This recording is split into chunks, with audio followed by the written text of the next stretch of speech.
And I tried hard to be proud of my service, but all I could feel was shame. And racism could no longer mask the reality of the occupation. These were people, these were human beings. I've since been plagued by guilt anytime I see an elderly man, like the one who couldn't walk, who we rolled onto a stretcher and told the Iraqi police to take him away. I feel guilt anytime I see a mother with her children, like the one who cried hysterically and screamed that we are worse than Saddam as we forced her from her home. I feel guilt anytime I see a young girl, like the one I grabbed by the arm and dragged into the street. We were told we were fighting terrorists. The real terrorist was me, and the real terrorism is this occupation.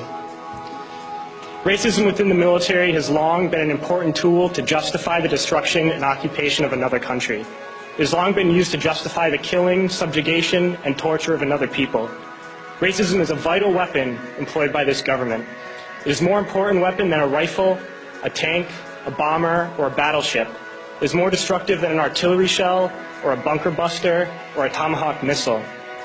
While all those weapons are created and owned by this government, they are harmless without people willing to use them. Those who send us to war do not have to pull a trigger or lob a mortar round. They do not have to fight the war, they merely have to sell the war.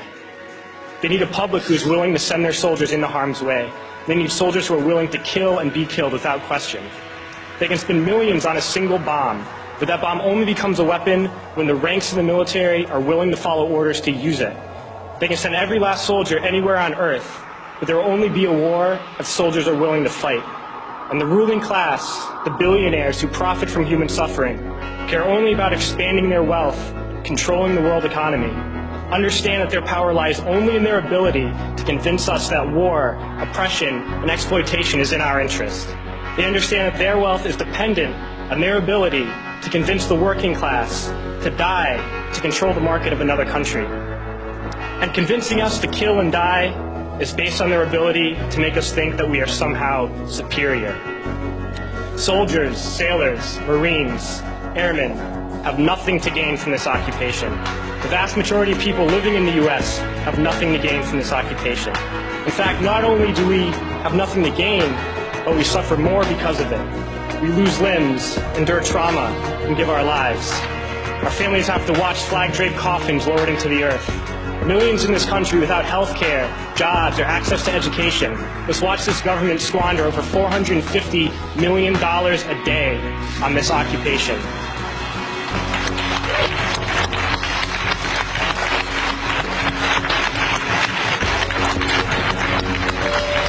Poor and working people in this country are sent to kill poor and working people in another country to make the rich richer. And without racism, soldiers would realize that they have more in common with the Iraqi people than they do with the billionaires who send us to war.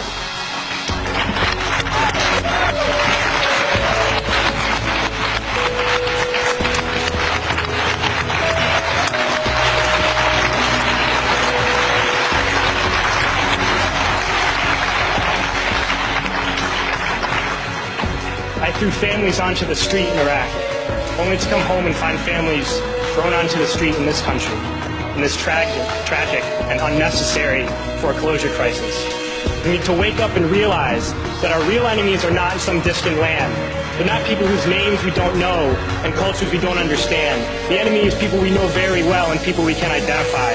The enemy is a system that wages war when it's profitable.